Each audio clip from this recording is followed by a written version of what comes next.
अस्सलाम वालेकुम स्टूडेंट्स आज का जो हमारा नेक्स्ट लेक्चर है वो है चैप्टर नंबर 14 से electrical energy and joules law. First of all हम डिफाइन करते हैं कि इलेक्ट्रिकल एनर्जी जो है वो बेसिकली है क्या चीज़। स्टूडेंट्स एनर्जी जो है वो हम जब जनरली डिफाइन करते हैं तो वो है ability to do work is called energy.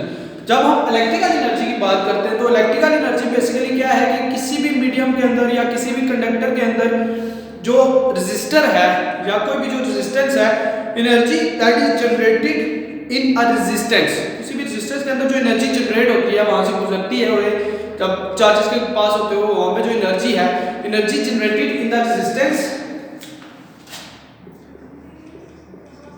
Energy generated in the resistance is called electrical energy. Students, energy generated in जो हमारे पास एनर्जी है वो in a resistance is called the electrical energy। और हमने जो है in terms of voltage and or in terms of resistance और in terms of current जो है हमने एनर्जी का बेसिकली रिलेशन फाइंड करना है। in terms of resistance को हम देखेंगे कि in terms of रेजिस्टेंस का एनर्जी के साथ किस तरह रिलेशन है उसको हम जो है वो यहाँ पे फाइंड आउट करेंगे। तो जब डेरिवेशंस के लिए हम आते हैं स्टूडेंट्स तो लेट्स कंसीडर कि हमारे पास किसी भी एक कंडक्टर के थ्रू सम चार्जेस मूव कर रहे हैं और q नंबर ऑफ चार्जेस है। Let's if we have q charges वो हमारे पास है, कहीं से अगर करंट को पास कर रहे हैं तो उसके ऊपर क्या करेगा, सम हमें कुछ वोल्टेज भी अप्लाई करना पड़ेगा and have a voltage V। तो in terms of work done हम जो है वो एनर्जी को फाइंड करेंगे। तो वर्क डन अगर हमने फाइंड करना है तो वर्क डन कैसे फाइंड किया जा सकता है, since we know as V is equal to होता है W बाय Q।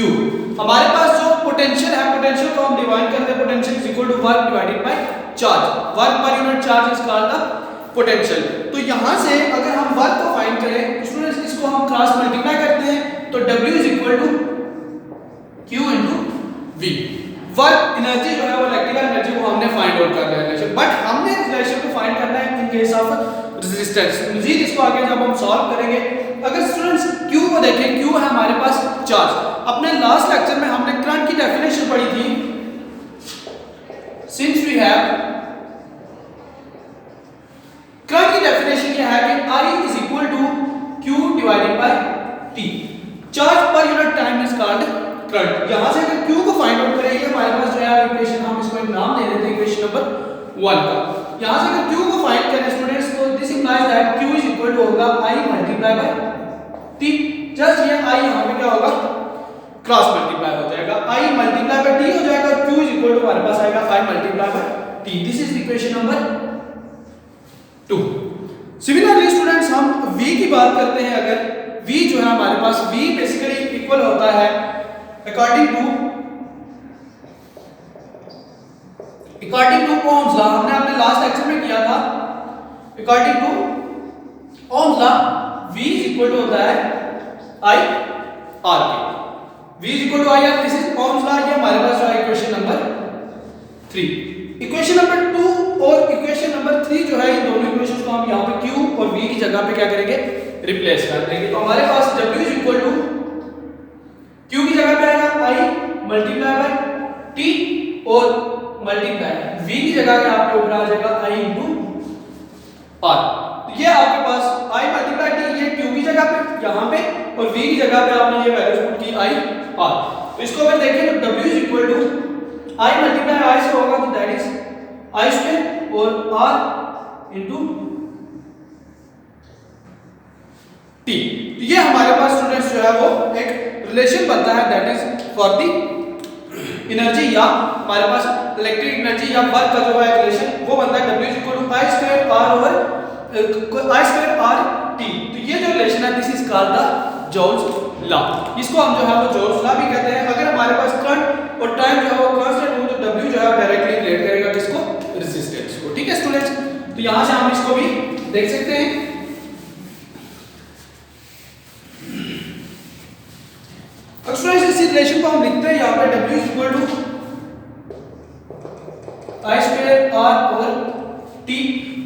जोल्स लॉ कहते हैं। जोल्स लॉ भी कुछ इस तरह से है, देखिए W और R को हमने रिलेट कर रहा है। अगर हमारे पास ये जो करंट है ये क्या हो, कांस्टेंट हो। करंट डिपेंड करता है हमारे पास किसके ऊपर, वोल्टेज के ऊपर, और जो हमारे पास हमारी रेजिस्टेंस होती है उसके ऊपर भी डिपेंड करता है, समझ सकते। तो अगर हम करंट को किसी तरह से कांस्टेंट करते हैं, जो टाइम तो हमारे पास है एक कांस्टेंट वैल्यू आती है, तो हमारे पास W और R जो है वो आपस में डायरेक्टली रिलेटेड हो सकते हैं। ठीक है स्टूडेंट्स, यहां से अगर हम इसी टर्म को इन case of voltage find out करना चाहें तो यहां से हम पुट कर सकते हैं। सिंस हमें पता है V इक्वल टू होता है IR के, तो यहां से I इक्वल टू क्या होगा, V डिवाइडेड बाय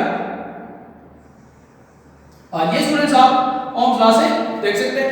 यहां पे I की जगह पे V ओवर R पुट कर देते हैं। W equal to V square over R square into R over T।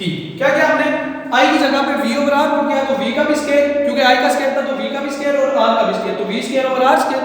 यहां से ये R और ये स्क्वायर कैंसिल हो जाएगा, नीचे से एक R कैंसिल होगा, तो W equal to V square over R into T।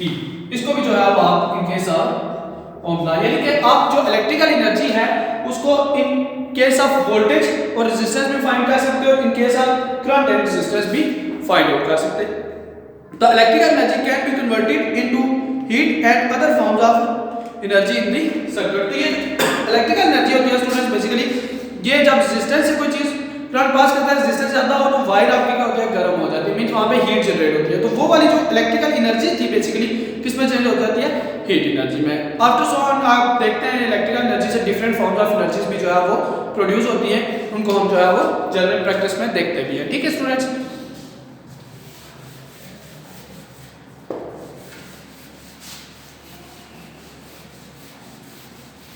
Next इसके साथ हमारे पास टॉपिक है दैट इज 14.11। 14.11 और 14.11 टॉपिक है वो है इलेक्ट्रिक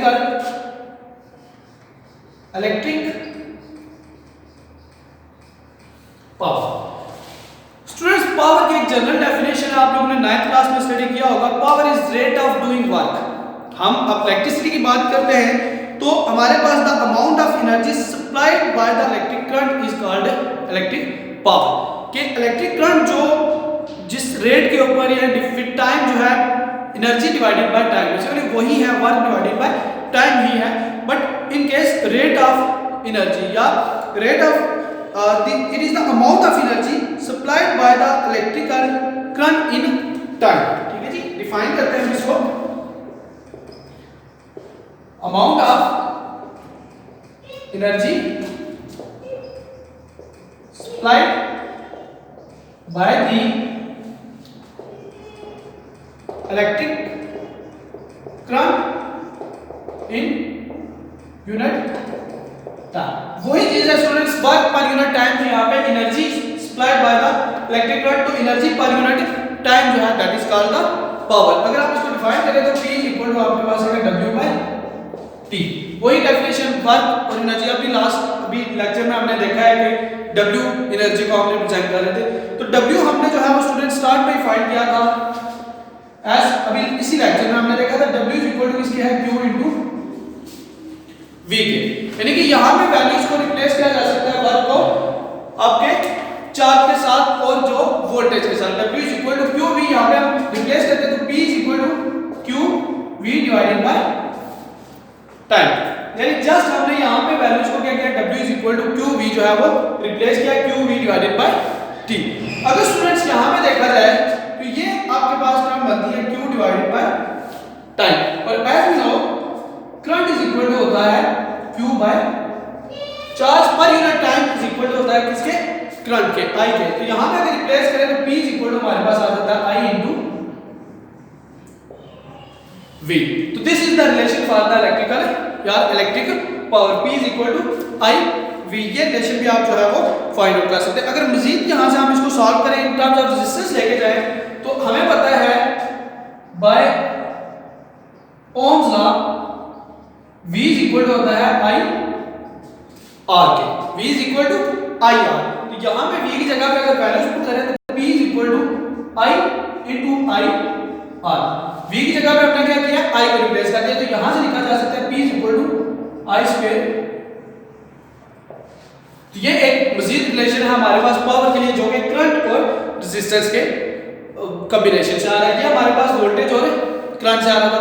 मजीद इसी रिलेशन को हम निकाल सकते हैं वोल्टेज और रेजिस्टेंस के साथ। वोल्टेज और रेजिस्टेंस के साथ देखें, यही से students I is equal to होता है V ओवर R। इस इक्वेशन में आप पुट कर सकते हैं P is equal to V square over R square into R। यहां पे जो I था इसकी जगह हमने क्या किया V ओवर R, ये हमने नेक्स्ट स्टेप में, ठीक है जी। तो V ये कैंसिल हो जाएगा, तो P इज इक्वल टू आ सकता है हमारे पास V स्क्वायर ओवर R। तो ये डिफरेंट रिलेशंस हैं जो कि आप पावर के लिए फाइंड कर सकते हैं। Electric power P is equal to I V से, यानी कि वोल्टेज और करंट के केस में इस तरह से फाइंड की जा सकती है। इन टर्म्स ऑफ करंट और रेजिस्टेंस जो है वो इससे फाइंड कर सकते हैं आप। इन टर्म्स ऑफ वोल्टेज और रेजिस्टेंस जो है वो आप इनको फाइंड कर सकते हैं। बेसिकली स्टूडेंट्स ये आपके पास डिफरेंट फार्मूलाज बनते हैं जिनको कि आप न्यूमेरिकल प्रॉब्लम्स के अंदर यूज करते हैं। न्यूमेरिकल प्रॉब्लम्स में ये आपके पास हो सकता है किसी क्वेश्चन में आपको करंट और रेजिस्टेंस दी हो, तो पावर फाइंड करने के लिए आपके पास सिंपल मेथड है, जस्ट इस फार्मूला को यूज करके आप फाइंड आउट कर सकते हैं। स्टूडेंट्स अगर यहां से हम जो है वो पावर का जो यूनिट है, यू नो पावर का यूनिट जो होता है वो वाट होता है।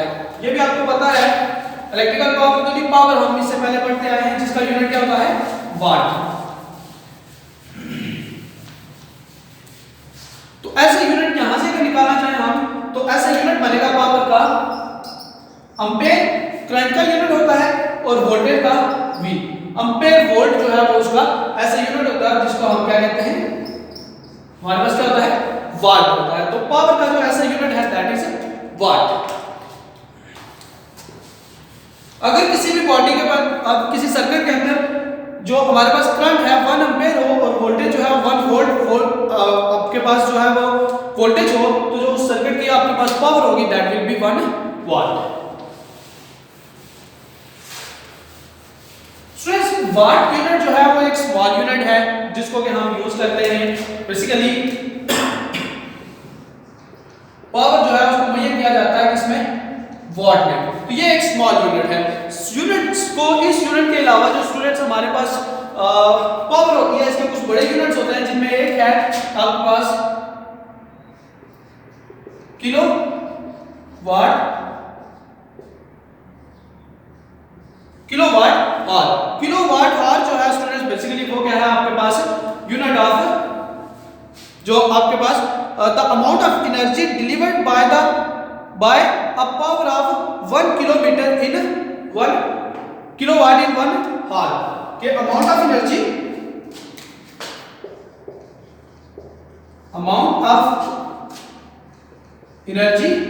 supplied, amount of energy delivered by a power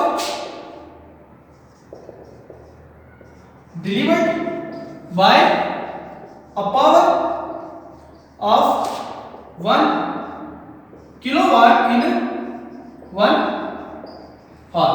students ये बेसिकली वही डेफिनेशन है जो कि हमने इलेक्ट्रिकल पावर की, या हमने जो पावर की डेफिनेशन स्टार्ट पे किया, वर्क पर यूनिट या एनर्जी पर यूनिट टाइम।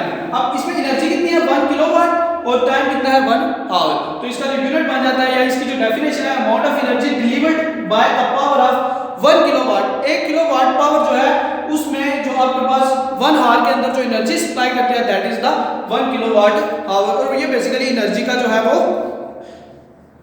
इलेक्ट्रिकल एनर्जी का जो है वो बड़ा यूनिट होता है। 1 किलोवाट आवर बेसिकली स्टूडेंट्स ये किसका यूनिट है, एनर्जी का यूनिट है, इलेक्ट्रिकल एनर्जी का। और हम देखते हैं कि इसको हम जो है वो वाट को किस तरह से लेट करते हैं। देखिए 1 किलोवाट और यहाँ पे आपके पास 1 किलोवाट आवर, किलो की वैल्यू देखेंगे ये 1 मल्टीप्लाई किलो की वैल्यू होती है 10⁻³ और आपके पास जो हार है इसकी वैल्यू होती है मल्टीप्लाई 3600 सेकंड्स। एक घंटे में कितने सेकंड होते हैं 3600 और ये W वाट जो है वो उसी तरह से। स्टूडेंट्स अगर इस कंप्लीट को आप सॉल्व करें तो आपके पास जो इसकी मल्टीप्लिकेशन के बाद आंसर बनता है 3.6 मल्टीप्लाई 10⁻³ आ जाता है आपके पास 6 और ये है वाट इनटू सेकंड्स। तो वाट इनटू सेकंड्स जो होता है स्टूडेंट्स वो बेसिकली किसके इक्वल होता है, जूल के। ठीक है, ये आप 3.6 मल्टीप्लाई 10⁻⁶ जो इसका मतलब है 1 किलोवाट आवर जो होता है दैट इक्वल टू 3.6 10 पावर 6 जोल के, या आप इसको लिख सकते हैं कि 1 kilowatt hour is equal to 3.6 mega जो मेगा कितने से है, ये 10 पावर 6 जो होता है ये इज इक्वल टू होता है किसके, मेगा। तो स्टूडेंट सिंपली आप इसको रिलेट कर सकते हैं, यहां से भी आप देख सकते हैं 1 किलोवाट आवर किसके इक्वल है 3.6 मेगा जूल के। तो जूल किसका यूनिट होता है, एनर्जी का। इसका मतलब है 1 किलोवाट आवर किसका यूनिट है, इलेक्ट्रिकल एनर्जी का यूनिट होता है स्टूडेंट्स, ठीक है जी।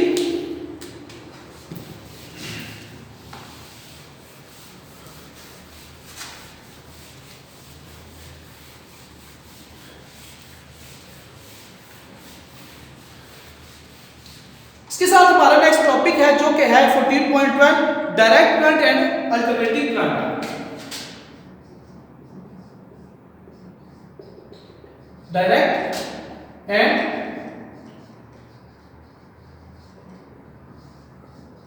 Alternative currents.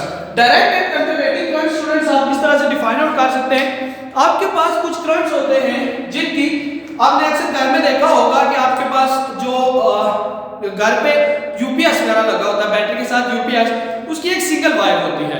और आमतौर पे जो आपके घर में बिजली आती है बाहर से, डिफरेंट पोल से, उसके पास आपके पास क्या होती है, दो वायर्स होती हैं। इसका मतलब यह है कि दोनों के अंदर कोई ना कोई डिफरेंस है, यानी कि जो बैटरी का करंट है उसके अंदर और जो आपके घर पे लगी हुई एक लाइट है, आम जो बिजली है बाहर से जो पोल वगैरह से आती है, इन दोनों के दरमियान में कुछ डिफरेंस है।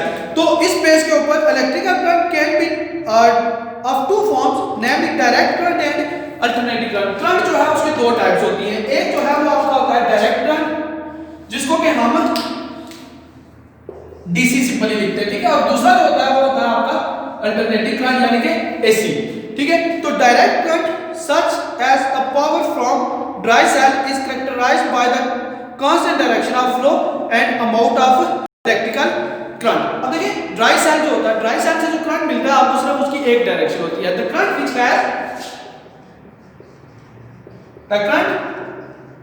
Which has only one direction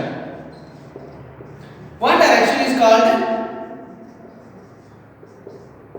direct current. ऐसे करंट जिसकी एक ही डायरेक्शन होती है that current is called the direct current. जैसे ड्राई सेल से आपको करंट मिलता है, एक ही वायर के साथ आपका बैटरी से करंट मिलता है आपको, वो सारे जो होते हैं वो क्या होते हैं, डायरेक्ट करंट होता है।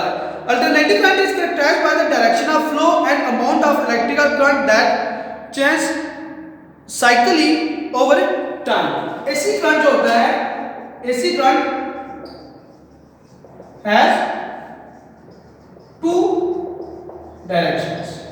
टू डायरेक्शन किस तरह स्टूडेंट्स, इसका अक्सर आप साइन भी देखते हैं इस तरह का होता है। एक उसका पॉजिटिव साइकिल होता है और दूसरा इसका जो डॉट पे है वो क्या होता है, उसका नेगेटिव साइकिल। तो इसके दो वायर होती है, एक के साथ किसी रिक्वायरमेंट तक या किसी जॉब का बल वगैरह उस तक जाता है, दूसरी वायर से जो है रिवर्स करंट वापस आ रहा होता है, जिसको हम न्यूट्रल वायर भी कहते हैं।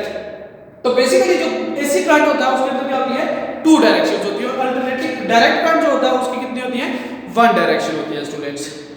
इसके कुछ देखेंगे तो source of alternative current is AC generator. इसको ये जो अल्टरनेटिव करंट है हमें वो कहां से मिलता है, एसी जनरेटर से। एसी जनरेटर आपके घरों में अक्सर यूज होते हैं। और ये जो है आपको कहां से मिलता है, ड्राई सेल वगैरह से, यानी कि सेल जो होते हैं ड्राई सेल उनसे मिलता है। इसका सोर्स ड्राई सेल है और इसके सोर्स जो होता है वो क्या होता है, एसी जनरेटर्स होते हैं। और पाकिस्तान में जो है हमारे पास जो करंट होता है वो बेसिकली कौन सा होता है, अल्टरनेटिव करंट। और इसकी फ्रीक्वेंसी होती है दैट इज अबाउट 50 हर्ट्ज होती है। और पाकिस्तान में जो बेसिकली हमारे घरों में जो करंट आता है ग्रिड स्टेशन वगैरह से वो कौन सा होता है, बेसिकली एसी करंट होता है, ठीक है जी। तो कुछ एडवांटेज है बेसिकली अगर देखें हम स्टूडेंट्स, तो ये जो एसी करंट होता है, एसी करंट बेटर है as compare to the DC current. और इसके एसी करंट के डीसी के ऊपर एडवांटेजेस क्या हैं, उन एडवांटेजेस को हम देखेंगे कौन से एडवांटेज हैं।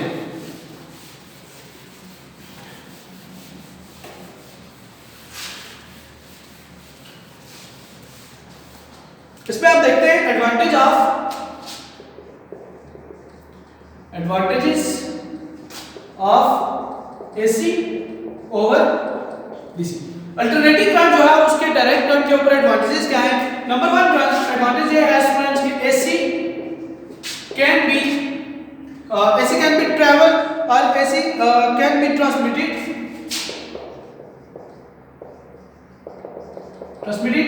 To long distances.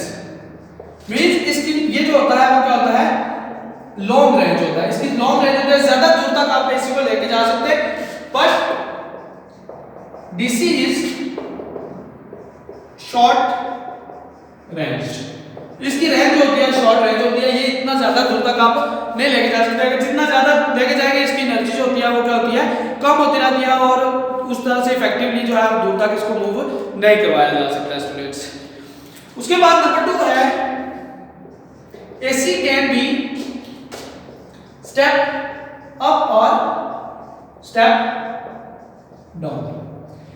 हमारे घरों पे स्टेबलाइजर लगा होता है, अक्सर आपने देखा होगा स्टेबलाइजर से बिजली आगे की जाती है, मींस उसको इंक्रीज वोल्टेज किया जाता है, वोल्टेज को कम किया जाता है।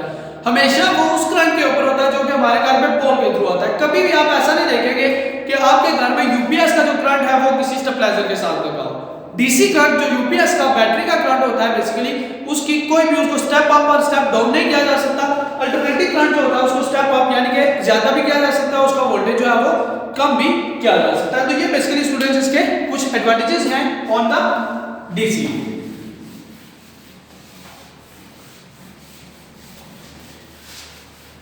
तो एसी करंट के कुछ एडवांटेजेस और डीसी हमने देखे। तो ये आज का हमारा टॉपिक था जिसमें कि हमने इलेक्ट्रिकल पावर को, इलेक्ट्रिकल एनर्जी को और अल्टरनेटिंग करंट और डायरेक्ट करंट को जो है वो स्टडी किया। होप सो कि ये लेक्चर आपको क्लियर होगा। अगर इससे रिलेटेड आपके पास कोई क्वेश्चन है तो आप कमेंट सेक्शन में पूछ सकते हैं। इंशाल्लाह I will answer your questions. Thank you so much.